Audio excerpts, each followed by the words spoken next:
এখন বাজারে গেলে আমার অনেক সম্মান আছে, তুই যে আমার আপন ছোট ভাই এটা যে কেউ না জানে, আর সবাই কবি তুই আমার দোকানের কর্মচারী। সুলতান ভাই, আমার একটা বাচ্চাকে দুধ দেন তো। বাইরে একটা বাচ্চা গো দুধ দে তো। বেটা কেমনে কাম করস? দুধটা বললো কেমনে? প্রত্যেকটা কাম ভুল করস। ভাই দুধের তো একটা প্যাকেটই পড়ছে, এ লেগে তো চিল্লাচিল্লি করার দরকার নাই, শান্তন। আর ভাই আপনি এর বিষয়ে জানেন না, প্রত্যেকটা কাম ভুল করে। তুই আমার দন্ত পারো, তোর আর কাম কোন লাগতো না। ভাই আমি যতদিন ধরে ওরা দেখতেছি, আমি তো দেখতেছি ভালোভাবেই কাজ করতেছে। আপনি যদি ওরা ভাই যদি বাইর করেই দেন, তাদের তো একটা অনুমতি নিতে চাই। আমার দোকানে তো একজন লোক লাগবো, আমি ওরা আমার দোকানে গিয়ে চাকরি লাগাই। এটা ভাই আপনার ব্যাপার, আপনি কি আপনার দোকানে কাজে লাগান, এটা আমার সমস্যা কি? যদি ভাই দোকানে কিছু করে আবার আমার নয়, কিন্তু দুঃখ সুখের কাহিনী করেন না। না ভাই কোনো সমস্যা নাই, আপনার আমি কোনো দুঃখ সুখের কাহিনী শোনাইতাম না। ভাই তুমি চলো আমার লগে। এই ভালো দেখে আমার এক শার্ট দাও তো। দাম কত এটার? ভাই আপনি 1000 টাকা দেন। ভাই 1000 টাকা রাখেন, একটা শার্ট বিক্রি করছি। শরৎ ভাই ব্যবসা বাণিজ্য কেমন চলতেছে? ভাই এই চলতেছে আর কি কোন রকম। এই পোলায় কি কাম কাজ ঠিক মতন করেনি? আরে না ভাই, কি যে কানছি আপনার হাতে, আমি সারা দিন কামে করে ভুল। আগে যদি জানতাম এটা ভুল, আমি আমার দোকানে কামও রাখলাম নইলে। আমি তো আপনার আগেই কইছিলাম এটা যে মনের পার্টি ডার আমার দোকানতে বার করছি। ঠিকই কইছেন ভাই আপনি। আচ্ছা ভাই থাকেন, গেলাম। সুজন ভাই, তোমার আগের মহাজনের কাছে তোমার সম্পর্কে আমি উল্টা পাল্টা কথা কয়ে দিছি, তুমি আবার কিছু মনে করো না। তুমি যতদিন ধরে আমার দোকানে কাজ করতেছ, আমি তোমার কাজে খুবই সন্তুষ্ট।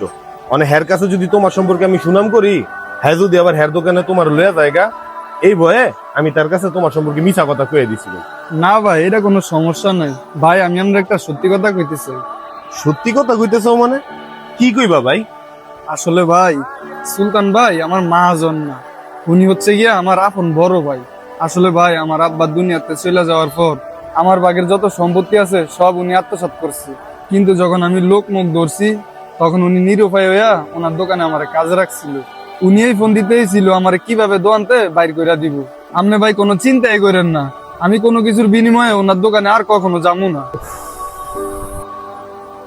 ভাই তুমি একটু দাঁড়াও তো, আমি একটু প্রস্তাব করি।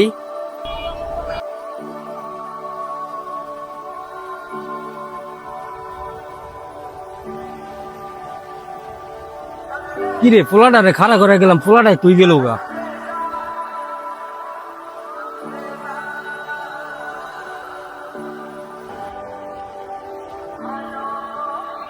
হ্যাঁ আমার কাছে ট্যাগো, পোলাটা কি আমার কাছে সব টেল হয়ে গেছে গা। ভাই শরৎ, আমার তো সর্বনাশ হয়ে গেছে। সর্বনাশ হয়ে গেছে মানে ভাই? ভাই আমার দোকানে একটা ছেলের রাইকে প্রস্তাব করতে গেছিলাম, আইয়া দেই উই আমার কাছে সব টাকা লয়ে গেছে গা, কি যে কোন বুঝতেছি না। আরে ভাই আপনার লোকে যে এটা হইছে, এটা আপনি প্রাপ্য আছিলেন। মানে মানে মান হইলো ভাই, আপনি আপনার ছোট ভাইয়ের লোকে যা করছেন তার প্রাপ্য ফল আপনি ভোগ করতেছেন। ভাই মাত্র তো শুরু, সামনে দেখেন না আপনার লোকে আর কত কিছু হয়। আপনার না বাজার মধ্যে তো স্বনামধন্য একজন ব্যবসায়ী, আপনি কত টাকা পয়সার মালিক। তার উপরে আপনার এই ছোট ভাই ওর বাপের থেকে সম্পদ পাইছে, আপনি ওর এই সম্পদ গুলো আত্মসাৎ করছেন। ভাই ভাই আপনি আপনার রাফল ছোট ভাইয়ের যেন হক খেয়ে দিছেন, আপনার হক খাওয়ার লেগেও তো আরেকজন অপেক্ষা করতেছে, তাই না? এখনো সময় আছে ভাই, আপনি আপনার ছোট ভাইয়ের প্রাপ্ত হক ফেরত দিয়া দেন, নাইলে আপনার লোকের সামনে আরো যা যা হইব, তখন আপনি আপনার দুঃখের কাহিনী হোনানের লেগা কাছে গেলাম কেউ রে পেতেন না। আর আজীবনে আর এই সারা দুনিয়ায় কেউ কেউর হক খেয়া শান্তিও পায় নাই, এইটাই বাস্তব। ভাই সুজন, আমি যা ভুল করছি তুই আমার মাফ করে দে ভাই, তোর এই দোকানে আর চাকরি করা লাগবে না, তুই আমার কাছে আয় পর, আমরা দুই ভাই এক লোকই থাকবো। ভাই তাইলে তুমি শেষ পর্যন্ত আমারে ভাই বইলা স্বীকার করলা, যাক ভাই আমি এতে অনেক খুশি। ভাই আমি তোমার দোকানে যাবো না, আমি এই জায়গায় অনেক ভালো আছি। কে ভাই তুই আমার দোকানে যাইতি না কে? ভাই তুমি যখন তোমার দোকানটা আমার বাইর করে দিছো না, আমি আমার মনে অনেক কষ্ট নিয়ে বাইরেছি। এই যে শরৎ ভাই, উনি যদি আমার তখন দোকানে চাকরি না দিত, আমি কি খাইতাম, কই থাকতাম, এটির কোনো হদিশা ছিল না। আজকে তুমি আমারে কইতাছো ওনার দোকানতে, তোমার দোকানে আবার চলে যেতাম। ভাই আর যাই কও না কেন, আমি কিন্তু তোমার মতন বেইমান না। ভাই সামান্য কিছু সম্পদের লোভে পড়ার কারণে আজকে আপনার আপন মারপেটের ছোট ভাইয়ের আপনার এইসব কথা শুনতেই আছে। আপনি বুঝেন এই কথাগুলোতে কত লজ্জাজনক। ভাই আপনার ছোট ভাইরে না আমি আমার আপন ছোট ভাইয়ের মতন এই জায়গায় আদর যত্ন করি।